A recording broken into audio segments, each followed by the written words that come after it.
سے تیاری کرو. آپ نے بڑے اچھے کپڑے پہنائے تھے اسماعیل علیہ السلام کو اور بڑے اچھی طریقے سے تیار کیا, تیل سے لگا کر, بالکل مہمان ہے, دعوت پہ جا رہا ہے. تو پھر کیا ہوا, اسماعیل علیہ السلام کو لے کے چلے اور وہ بات کوٹ کی اسماعیل علیہ السلام اور حضرت ابراہیم علیہ السلام کی. رب تعالی نے قرآن میں پہلے دعا مانگی تھی ابراہیم علیہ السلام نے, کیا بات مانگی تھی؟ رب حب لی من الصالحین, اے اللہ مجھے صالح بیٹا عطا فرما. پہلے پھر اسماعیل علیہ السلام ملے, پھر کیا ہوا, رب تعالی فرماتا ہے فَلَمَّا بَلَغَ مَعَ السَّعْيَ قَالَ يَا بُنَيَّ إِنِّي أَرَى فِي الْمَنَامِ أَنِّي أَذْبَحُكَ فَانْظُرْ مَاذَا تَرَىٰ قَالَ يَا أَبَتِ افْعَلْ مَا تُؤْمَرُ سَتَجِدُنِي إِن شَاءَ اللَّهُ مِنَ الصَّابِرِينَ.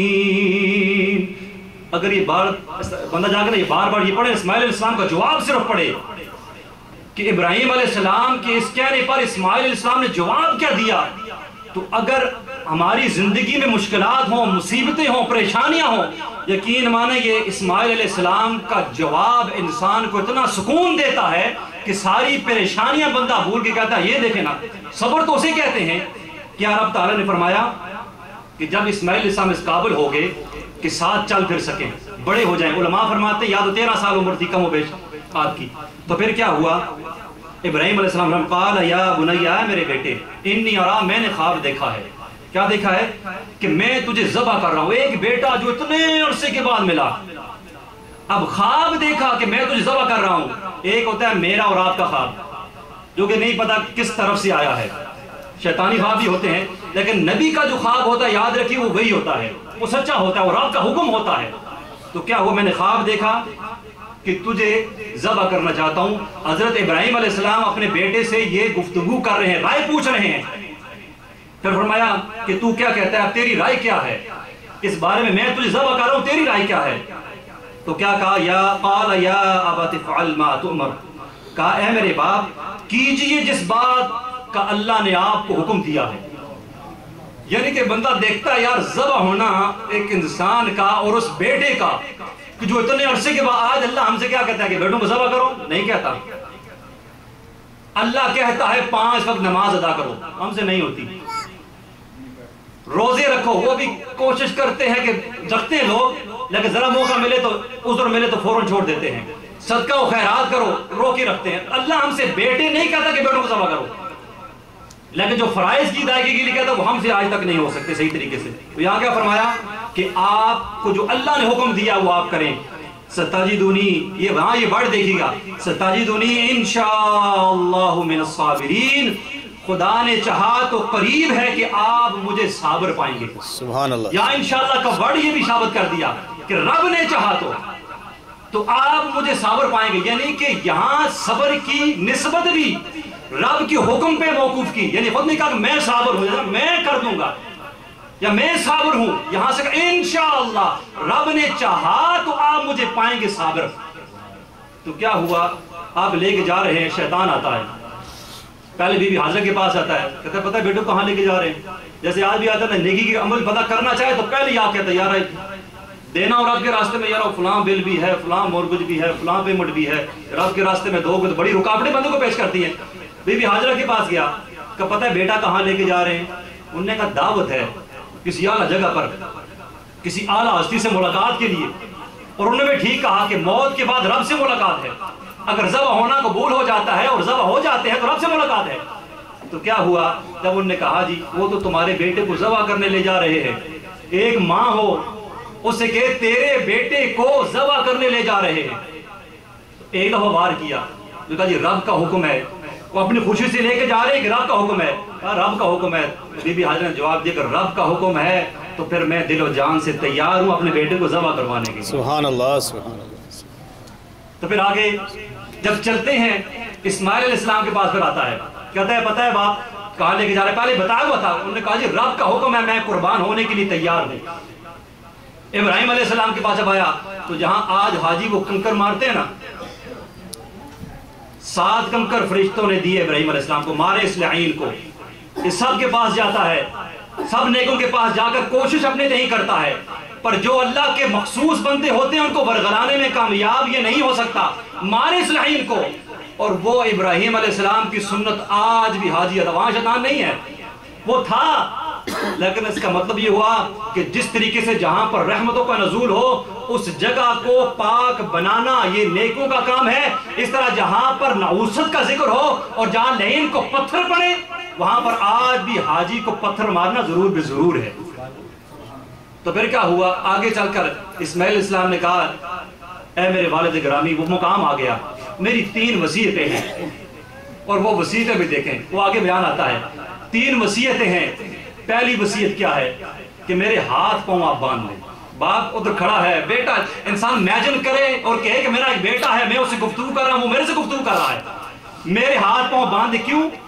کہ جب آپ ذبح کریں گے اور تکلیف سے میرے ہاتھ پاؤں حرکت کریں، ٹھیک ہے، پھر آپ کو زیادہ تکلیف ہو، اور ایک آپ ایسی کریں کہ اپنی آنکھوں پر پٹی بھی باندھ لیں۔ آپ باپ ہیں، میں بیٹا ہوں، ایک محبت کا تعلق ہے، اور ادھر رب کی محبت، ایک باپ بیٹے کی محبت، لیکن رب کی محبت باپ بیٹے کی محبت پر غالب نہیں آنی چاہیے، درس ہے۔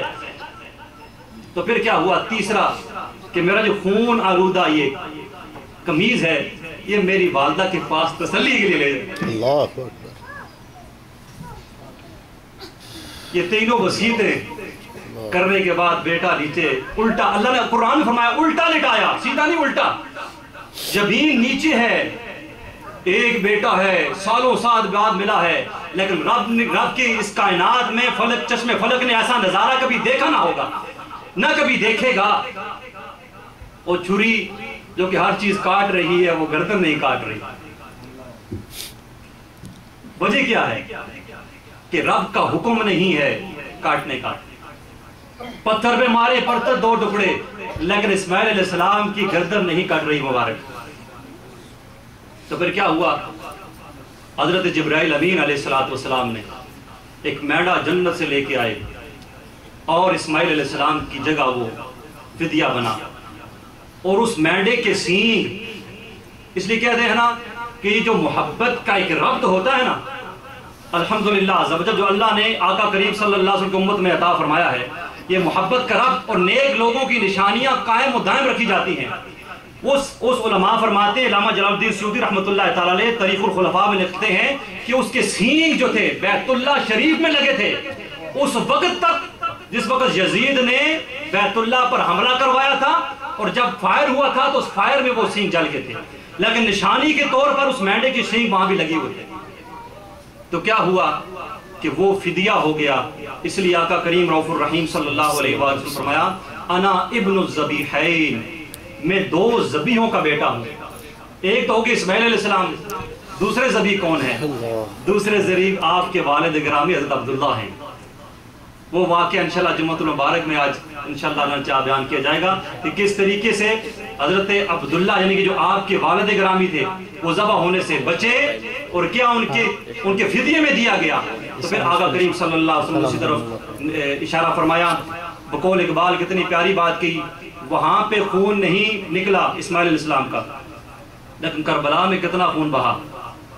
نہایت سادہ و رنگی ہے داستان حرم، نہایت سادہ و رنگی ہے داستان حرم، نہایت اس کی حسین ابتدا ہے اسماعیل۔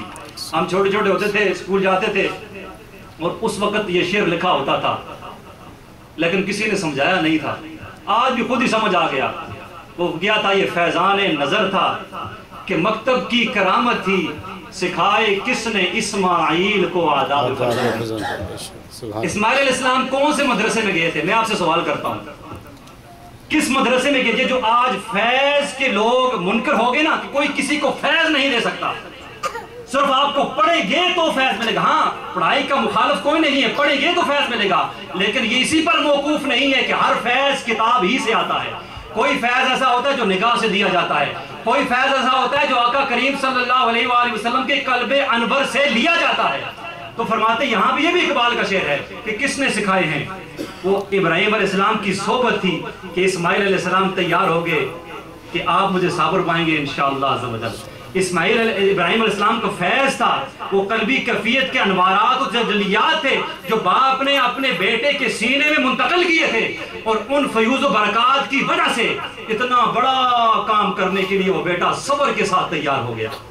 تو اس لیے یہ فیضان جہاں کتب کا ضروری ہے وہاں اللہ کے نیک لوگوں کا ان کے ساتھ بیٹھنے کا، اگر بیٹھنے کا نہیں موقع ملتا تو ان کے ساتھ تعلق اور ربط، کم از کم محبت کا فیضان انسان دنیا سے لے کے جائے، تاکہ دنیا میں کہے کہ یا اللہ ان سے اچر کے دن آئے تو کہے کہ میں نیک نہیں تھا پر محبت میری نیکوں کے ساتھ تھی۔ تو اس نیکوں کی محبت کے توفیل اللہ ہم کو بھی نیک بنا دے، آمین بجاہ النبی امین صلی اللہ تعالی علیہ وآلہ وصحبہ وبارک وسلم۔